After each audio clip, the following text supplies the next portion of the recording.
Estamos con ustedes en su programa Sin Tabú. Es una alegría tenerlos nuevamente con nosotros para ventilar aquellas dudas, inquietudes sobre el tema de hoy. Vamos a conversar con nuestra especialista Damaris Quinteros. Ella es magíster en psicología educativa y psicóloga de profesión, con quien vamos a ventilar el tema adicción al sexo. Damaris, bienvenida a Sin Tabú. Gracias, Vicky. Nuevamente es grato estar aquí con ustedes. Vamos hoy día a hablar contigo, Damaris, sobre este tema tan interesante. Mucha gente cree tener un concepto, una idea de lo que es la adicción al sexo. ¿Tú qué nos podrías decir?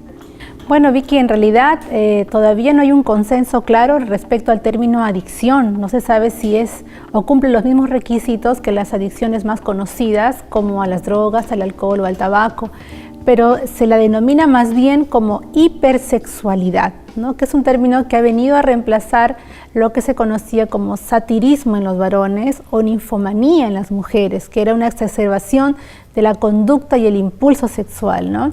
Hay mucho debate alrededor, pero sí es cierto que se da una especie de trastorno en la conducta humana en cuanto a el incremento de la frecuencia y la intensidad y las ideas obsesivas que hay en torno al sexo, identificado como hipersexualidad. ¿Por qué este tema, Damaris, es un tabú? ¿Por qué la gente no quiere aceptar con naturalidad que existe una adicción al sexo, que se da en nuestra sociedad, que está presente en nuestro medio? ¿Por qué hay ciertos reparos, ciertos miedos en relación a este tema, Damaris? Porque la conducta sexual de por sí es un tema como de un ámbito muy privado, ¿no? Nos cuesta muchísimo hablar de ella, ya de las cosas normales. ¿Qué será de las anormalidades, ¿no? Y por ahí una persona de repente tiene preguntas al respecto y dice, ¿no será que yo me estoy pasando del límite? Mi deseo, mi impulso sexual, ¿no será fuera de lo normal?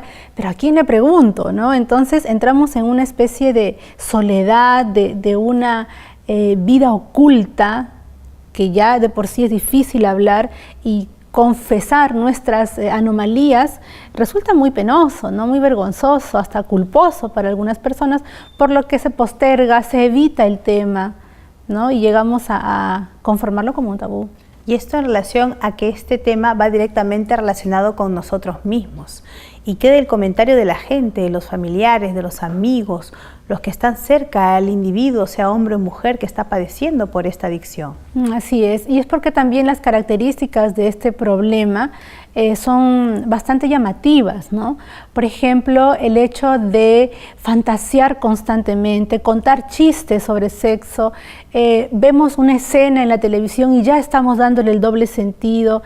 Hay como un constante ir al tema de la sexualidad, ¿no? Del sexo, de las relaciones íntimas.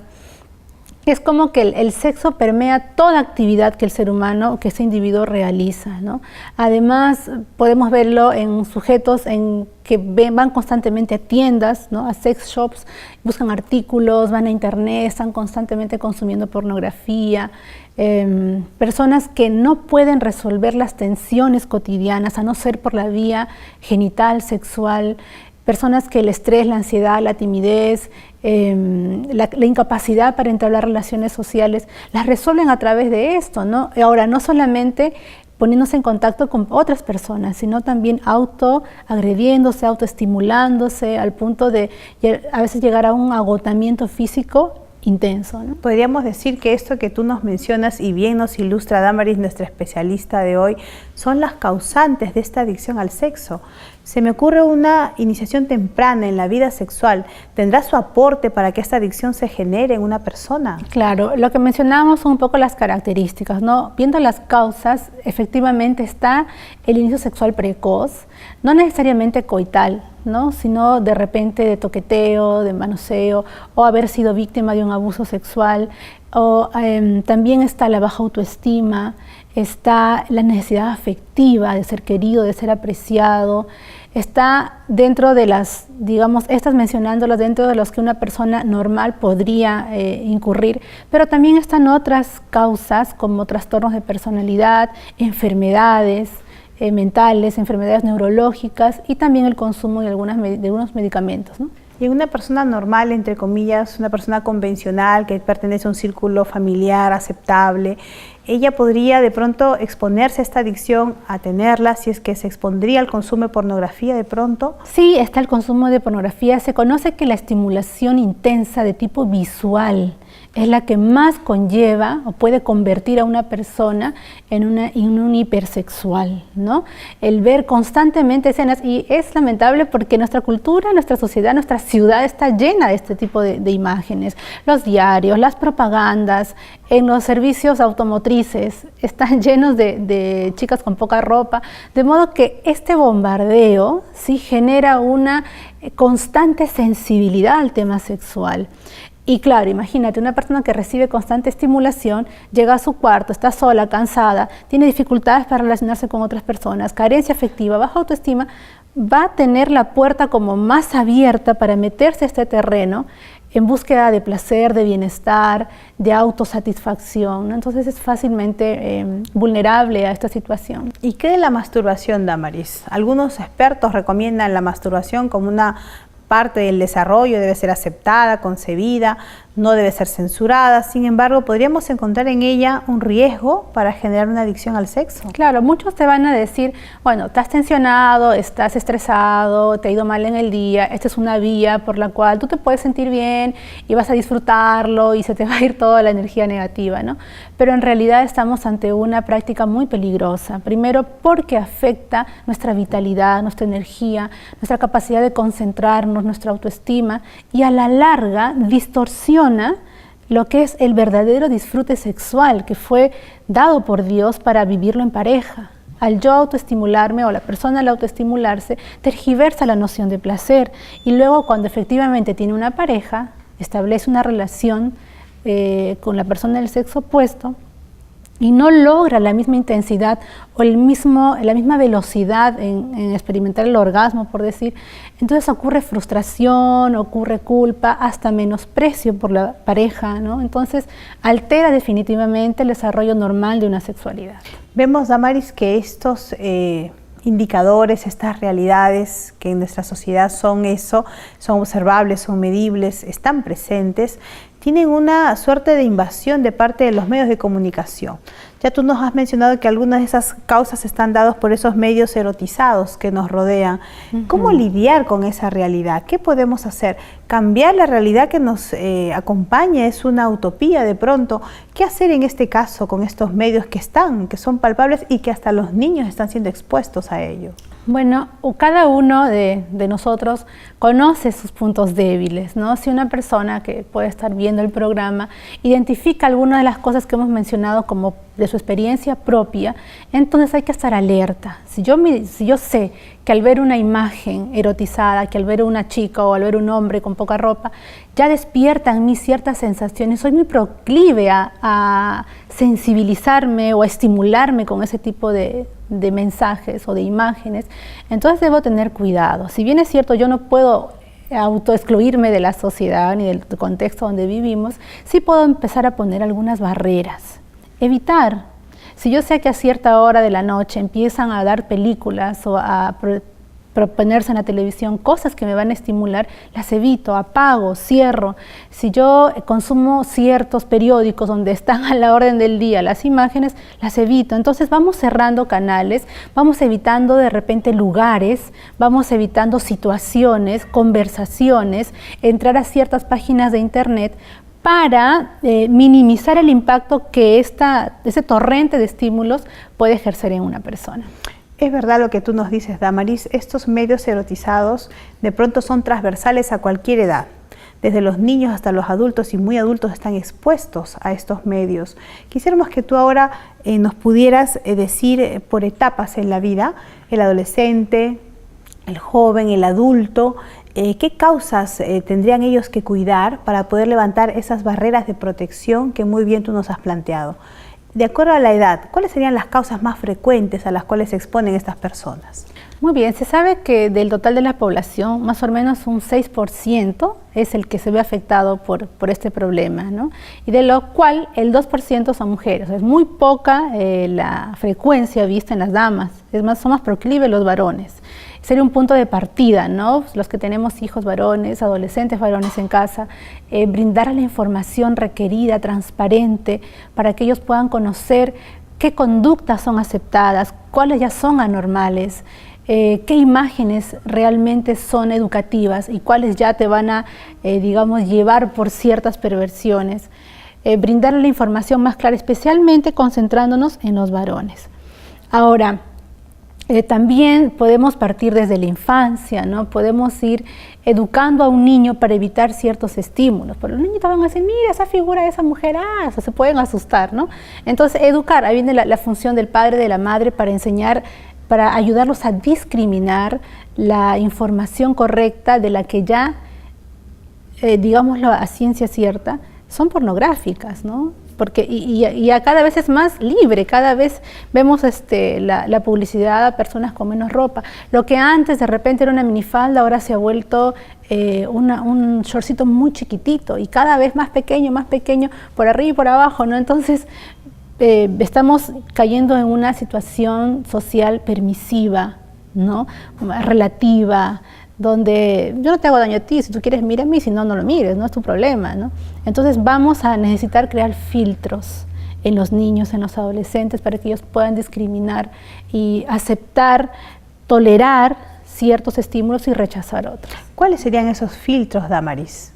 ¿De qué hablamos? Están los valores, sí, está el respeto a mí mismo, el respeto por la otra persona, está el pudor, ¿no? Por el cuerpo, está el respeto, ¿no? por las cosas que yo veo.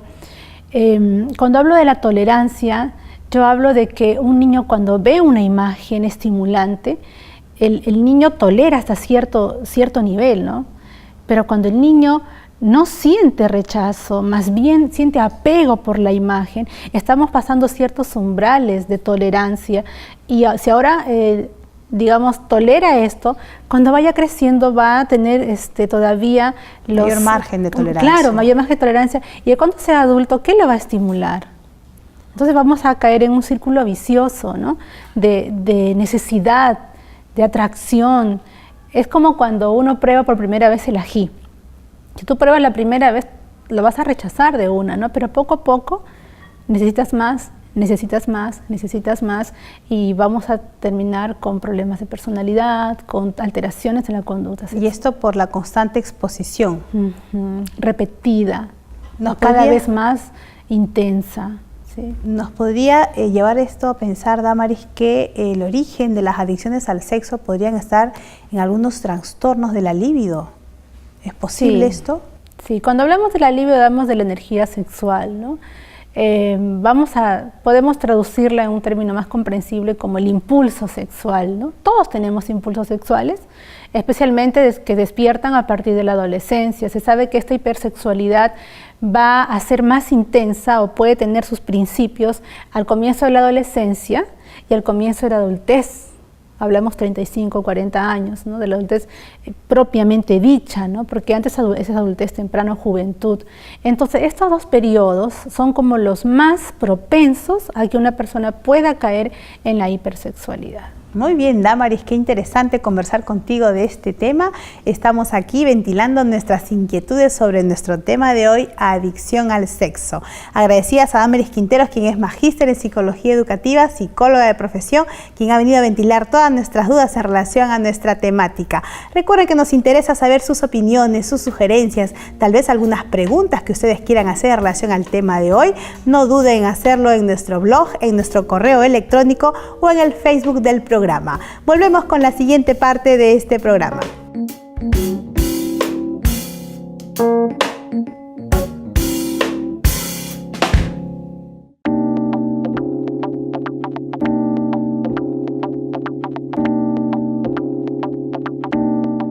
Nuevamente estamos aquí en tu programa Sin Tabú. Hoy estamos ventilando las dudas, las inquietudes, las preguntas sobre este tema tan interesante, adicción al sexo.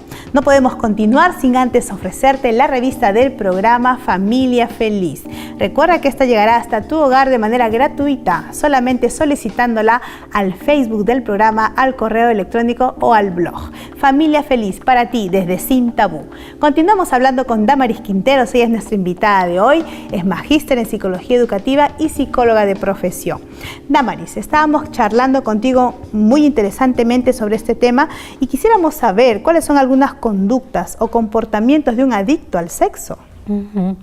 Bueno, efectivamente se trata de un trastorno de la conducta sexual. Quiere decir que no solamente se limita a fantasías o a deseos, sino también a acciones, ¿no? Y en este caso son acciones reiteradas, repetitivas, que van todas enfocadas a una satisfacción y un placer sexual. Algunas de las conductas que nos llaman la atención, por ejemplo, decíamos hace un momento, es la compra de objetos para la autoestimulación o lo que se conoce como fetichismo. Simplemente al mirarlo yo empiezo a sentir placer sexual. Este es el voyeurismo, que consiste en mirar personas desnudas o no necesariamente desnudas, las miras y ya cree que está desnuda, imagina cómo pueden ser sus formas. Sí, o las partes íntimas, ¿no?, del sexo opuesto, del mismo sexo incluso.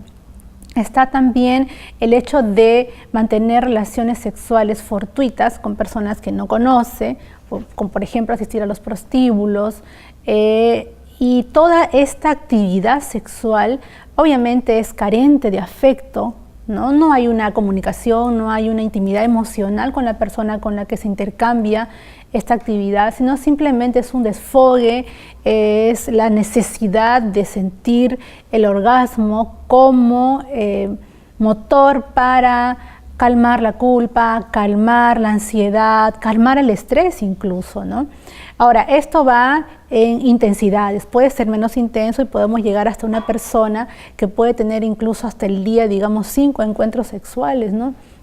Y muy contrario a lo que podemos creer, esto no está limitado para personas solteras, incluso podemos encontrar personas casadas con esta dificultad y que obviamente va a repercutir negativamente en la relación de pareja, ¿no? ¿Desde qué edad, Damaris, podríamos encontrar a un potencial adicto o adicta al sexo? ¿Será que solamente en la adultez, en la juventud, o hay formas de ir despistándose, ir diagnosticándose desde que son más tiernos? Bueno, es interesante esto porque actualmente no existe en el manual de diagnóstico de trastornos mentales algo específico, ¿no?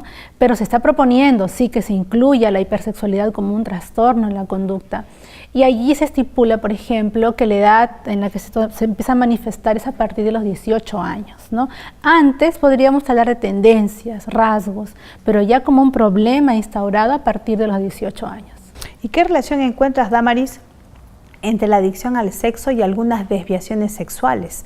Tal vez las más comunes, las más observadas, o aquellas desviaciones sexuales ocultas que no son habladas, son tabúes. ¿Encuentras alguna relación entre esto y lo otro? Claro. La persona que sufre de este trastorno, que padece este problema, realmente experimenta eso, un sufrimiento interno, porque es como una doble vida, ¿no? Aparentemente yo soy feliz, estoy bien, no doy a notar incluso, más allá del agotamiento físico que una persona puede experimentar, el estar viviendo esto, ¿no? Entonces, el hecho de llevar una doble vida hace que yo me esconda, me aísle, cada vez más solitario, cada vez más oculto, cada vez más culposo, ¿no? Ahora, el hecho de que una persona necesite comprar objetos, esté todo el día pendiente de cómo estimularse, cómo obtener mayor placer, puede llegar hasta puntos extremos. ¿Sí? Entonces ya no me satisface ver una foto o tener un encuentro sexual fortuito, ahora quiero intentar nuevas cosas, ¿no? Y ahí aparece la pedofilia, la zoofilia y otros problemas más que llevan a la voluntad humana, arrastran al individuo con esta necesidad de experimentar cosas, porque otro de los rasgos de las personas con este problema es la sensación de buscar cosas nuevas, ¿no? Cuanto más riesgoso, cuanto más arriesgada la situación, más estimulante. Entonces caemos en una distorsión de lo que es el placer, ¿verdad? Y llegamos efectivamente a conductas ya anormales. Encontramos que este tema tan interesante se va a ir mostrando de diferentes formas, de diferentes intensidades, como bien nuestra especialista nos lo manifiesta, y quisiéramos ahora saber qué de estas desviaciones, qué de estas adicciones y su relación con las emociones. ¿En qué contextos sociales empieza a observarse esos exabruptos emocionales propios de estas adicciones al sexo? Bueno, yéndonos al plano patológico, vamos a encontrar que la literatura científica señala que las personas con trastornos, por ejemplo, bipolares, que es un trastorno del humor, del estado de ánimo, son los más proclives a esta situación, ¿no? ¿Por qué? Porque hay episodios de euforia y episodios de decaimiento, como de depresión. Entonces, esta exacerbación de las emociones te llevan a una situación como la hipersexualidad. Decíamos también que las personas con baja autoestima, con necesidad de afecto, con mucha ansiedad flotante, que no saben cómo resolver las situaciones, que están alterados emocionalmente, son también propensos a la hipersexualidad. Están arraigados y es un círculo vicioso, fíjate, porque el estar solo, el estar ansioso, el estar estresado, el estar deprimido, me lleva a la conducta. Y una vez que se practica la autoestimulación o el encuentro sexual, genera también más ansiedad, más estrés, más soledad, y es un círculo en el que la persona le resulta muy complicado salir y requiere ayuda. ¿Qué podríamos decir, Damaris, es primero? ¿La desviación, la adicción al sexo o el mal manejo de las emociones? ¿Qué va delante del otro? Yo creo que va adelante el mal manejo de las emociones, porque es algo primario, ¿no? Desde que somos pequeños, el no recibir atención, el no recibir la educación sexual necesaria, tal vez el no aprender habilidades sociales, hasta incluso algo tan sencillo como practicar el deporte, ¿no? Que te protege de tantas cosas, porque la persona que cae en la hipersexualidad tiene como una energía contenida. Si está agotado, si está cansado, simplemente se va a dormir. No va a requerir ningún otro tipo de actividad. Entonces, el ejercicio incluido dentro de la rutina diaria de una persona es un factor protector muy grande. Por todo lo que nos dices, Damaris, tú bien mencionas que los que estamos casados no estamos exentos a caer en alguna adicción al sexo. Quisiéramos saber qué relación habría entre este tema y el matrimonio. ¿Es posible que haya alguna realidad lamentable, desfavorable? ¿Cómo sería esta escena? Bien, sí es verdad que dentro del matrimonio no estamos libres a esta situación, pero también puede ser porque la persona, sea hombre o mujer, ya trae conductas o hábitos desde la soltería, ¿no? De ahí la importancia de conocer a la otra persona al momento de contraer matrimonio, previamente también durante el noviazgo, el enamoramiento, y saber cuáles son sus tendencias, qué le gusta, qué hace cuando está solo, qué mira en internet, qué películas son las que prefiere, y por qué no ser abiertos y preguntar, oye, ¿qué películas? ¿Y alguna vez has visto una de esas películas sonoras con efectos especiales, ¿no? Y a ver si se da la conversación y explorar un poco sus gustos. Obviamente en nuestro contexto cristiano no se recomiendan las relaciones prematrimoniales, ¿cierto? Entonces vamos a conocerlo realmente, cómo es su comportamiento ya cuando estemos casados. Probablemente nos llevemos algunas sorpresas. Ahora, si yo me doy cuenta que dentro del matrimonio ya hay este tipo de situaciones, entonces ser lo más abierto y honesto posible. Darle la confianza suficiente a la pareja para que realmente pueda contarnos. No le va a resultar fácil.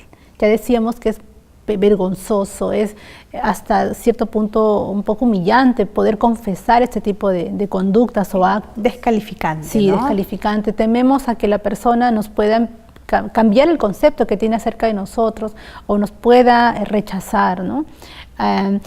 Esta hipersexualidad también puede surgir en la etapa adulta, decíamos, con el cambio de la menopausia, andropausia. Hay una necesidad de reafirmar la sexualidad, de que la libido, ese impulso sexual no decaiga, de modo que empiezo a consumir pornografía para mantenerme enérgico, ¿no? O enérgica. ¿Y están casados? Sí, entonces pueden abrirse algunas grietas ya estando casados. Ahora, ¿cómo nos damos cuenta? Por ahí pueden darse algunas situaciones en la intimidad sexual de la pareja que de repente el acto dura muy poco ahora, ¿no? O de repente veo que la pareja pierde el control. No hay una secuencia, digamos, ordenada, placentera en el encuentro sexual, sino que es intenso, fortuito, y veo que a la persona tiene reacciones más impulsivas, más intensas que antes no presentaba, ¿no? Entonces esas cosas nos deben llamar la atención, y más allá de quedarnos callados o decir, ay, no le voy a preguntar, pobrecito, qué vergüenza, o pobrecita, no, mejor dejo el tema allí. No, debemos abrirnos, ser sinceros, ser honestos en lo que nos está pasando, porque no va a haber otra persona que nos pueda entender mejor que nuestra pareja, ¿no? En este tema. Nos interesa ahora saber, Damaris, ¿qué medidas de prevención tú nos darías? Y para quienes ya cayeron en esta realidad, ¿qué tratamiento primario o especializado podríamos tener en cuenta? Bueno, primero la conciencia del problema, la noción de problema. Si a lo largo de lo que hemos venido conversando ahora una persona identifica que tiene rasgos de esta naturaleza, entonces hay que hacer clic, como se dice, ¿no? Hay que caer que sí, estoy ante una situación problemática, que más allá de darme placer, me está atrapando como un remolino y me va a llevar a situaciones físicas, emocionales, familiares, psicológicas, de las que ni siquiera yo tengo conciencia. O sea, la persona que está metida en esta situación no tiene de todo claro el panorama de lo que implica lo que está viviendo. Y tampoco tiene claro lo que implica para las personas que están alrededor de él, llámese esposa, hijos. Incluso se conoce que las personas que tienen esta situación podrían inconscientemente transferir los modelos de conducta a los hijos. Y qué triste, ¿no? Porque se volvería una cadena, un ciclo generacional, ¿no? Entonces, definitivamente hay que tomarlo en consideración, poner las barreras, evitar las situaciones, caer en que sí tengo una situación y si yo no lo puedo controlar, ya sobrepasa mi voluntad, buscar la ayuda espiritual, la ayuda profesional necesaria para salir de esta situación. Muy bien, Damaris, estamos encantados por toda la información que tú bien nos has compartido hoy sobre adicción al sexo. No está de más decirles, mis queridos amigos, que el seno de toda la potencialidad positiva, ventajosa, edificante para los seres humanos está en el hogar. El hablar de la sexualidad a temprana edad, con las palabras adecuadas, sin distorsionarla, sin verla como algo negativo, el contemplar las debilidades, algunas falencias o vacíos que en este desarrollo sexual se puedan dar en el desarrollo humano, será la mejor protección y prevención para evitar estas adicciones, especialmente aquellas relacionadas con el sexo. Vamos a meditar lo que dice la palabra de Dios en 1 Corintios 10:31. Si pues coméis o bebéis o hacéis otra cosa, hacedlo todo para la gloria de Dios. Que el Señor los bendiga y con este pensamiento queremos cerrar este programa de Sin Tabú. Nos vemos en la siguiente edición.